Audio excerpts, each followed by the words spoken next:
So what kind of faith that can usher you or connect you with the crown of life, heaven on earth?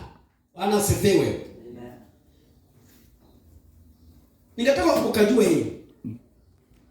This is the kind of faith that attracts tribulation, trials, and temptations. This kind of faith. So what kind of faith that can usher you in heaven? And when you reach in heaven, you'll find the crown of life is before you. Is for you. When you find yourself, your faith is attracting trials, is attracting temptation, it is attracting tribulation in your life.